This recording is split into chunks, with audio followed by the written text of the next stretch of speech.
চোরের দোষ নাই, গৃহস্থের দোষ।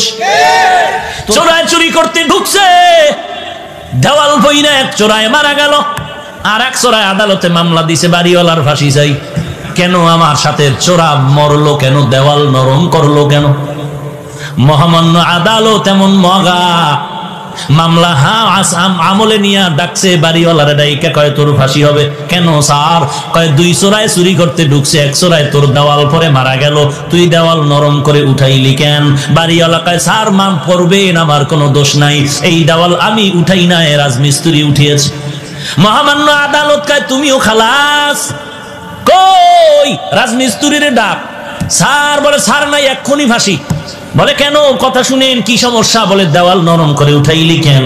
বলে দেওয়াল উঠাইছি আমি, তবে নরম আমার কারণে হয় নাই, যেই জোগালি আমার এই সিমেন্ট মিলাই দিছে, পানি বেশি দিছে, নরম হয়ে গেছে, আমার কোনো দোষ নাই। মহামান্য আদালতকে তোরও মাফ করে দিলাম। ধর জোগালি কই, এই তুই পানি নরম করে বালু দিলি কেন? বলে স্যার আমার কোনো দোষ নাই, আমি বালতি দিয়া বালুর মধ্যে পানি ঢালতেছিলাম, হঠাৎ করে একটা হাতি জোরে চিৎকার দিয়া দৌড় মারছে, এই ভয়ের ঠেলায় বালতির পানি বেশি বেড়ে গেছে, হাতিওয়ালার দোষ। বল তুইও মাফ। হাতিওয়ালারে ডাক, হাতিওয়ালা তুই এই অন্যায় করলি কেন? স্যার আমার হাতি এমনি চেতে না, এমনি গরম হয় না।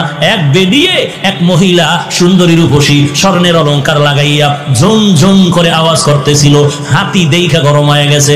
তুমিও মাফ। মহিলার ঝুনঝুনালারে ডাক, মহিলা ডাকছে, এই ম্যাডাম তোমার ফাঁসি হবে। বলেন কি ম্যাডামের ফাঁসি হবে? বলে হ্যাঁ। কেন? বলে তোমার ঝুনঝুন আওয়াজে হাতি গরম হয়েছে, চোরায় মারা গেছে। বলে আমার ঝুনঝুন আওয়াজ তো আমি বানাই নাই, এই দোষ সব স্বর্ণকারের। এই আওয়াজ কেন আমার দোষ? বানাইছে কে? স্বর্ণকার।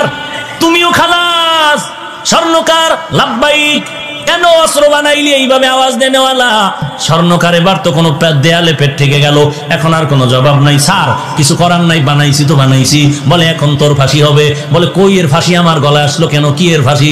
বলে পরে ফাঁসির পরে জানা যাবে, এখন ফাঁসি হবে। কোনো কথা নাই। কপাল বড় খারাপ, ফাঁসির মঞ্চে যখন স্বর্ণকারের নেওয়া হলো, ফাঁসির মঞ্চে যখন দাঁড়ায় গেল, ফাঁসির মঞ্চে গিয়া দেখে মারাত্মক সমস্যা, ফাঁসির রশির সাথে গলা মিলে না, রশির ফাঁকা বড়, গলা চিকন।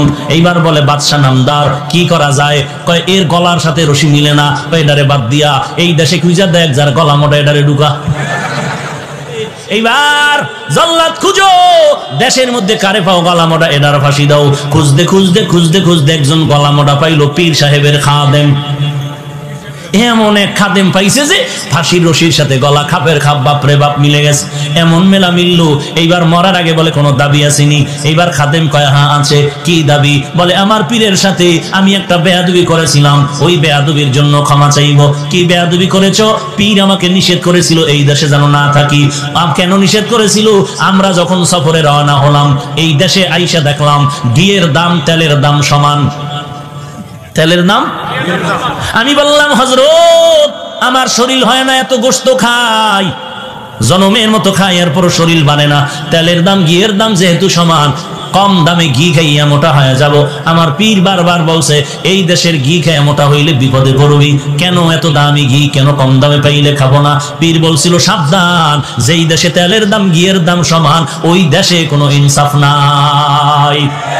যেই দেশে নারী আর পুরুষের দাম সমান, ও দেশে ইনসাফ নাই।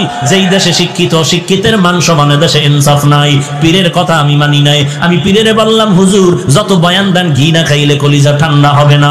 হুজুর আমাকে বলল টের পাবি সময় মতো। এখন তো টের পাবো পাবো ভাব। আমার পীরের একটু খোঁজ করে দেখাও। পীরের তালাশ করে আনা হলো। হযরত জি মেহেরবানি করে মাফ করে দেন, মুরব্বির কথা না মানলে এমনই গজবে পড়া লাগে। এমন বিপদ আইছে, কোথার ফাঁসিয়া আমার গলায় লাগতেছে, কোথায় জানি কি গ্যাঞ্জাম লাগছে, এখন আমারে ফাঁসি দিচ্ছে। সরকার আমারে দাওয়াত দিছে ফাঁসির জন্য।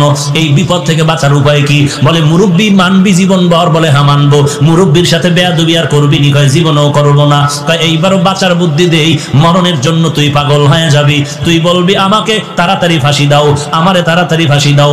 এই কথা তোর কথা বন্ধ করবি না, এরপরে যা হওয়ার হবে। এইবার জল্লাদ যখন ফাঁসির মঞ্চে নেয়, খাদেম কয় আমাকে দাও। পীর সাহেব বলে খবরদার, এই খাদেমরে দিবা না, ফাঁসি দিলে আমাকেই দাও। দুইজন আর কিলাকিলি লাগছে ফাঁসি হওয়ার জন্য। সবাই আশ্চর্য হয়ে গেল, এমন কাহিনী তো জমিনের মধ্যে আর হয় নাই। দোনোজন মানুষ মরার থেকে বাঁচার জন্য ফজরের আগে রাস্তায় দৌড়ায়। কথা ঠিক নেই? কিন্তু ফজরের নামাজ 4 রাকাত পড়তে মসজিদে ঢুকে কেমন কপাল পরা চিন্তা করতে পারেন? যে ডাক্তারের কথায় ফজরের সময় রাস্তায় দৌড়ায়, পাশে মসজিদে নামাজ চলে, 4 রাকাত নামাজে মসজিদে ঢুকে না। একটুখানি নেকের তরে রোজ হাসরের মাঠেতে বাবা গুরুবে ছেলের পিছে, ছেলে বাবার আগেতে।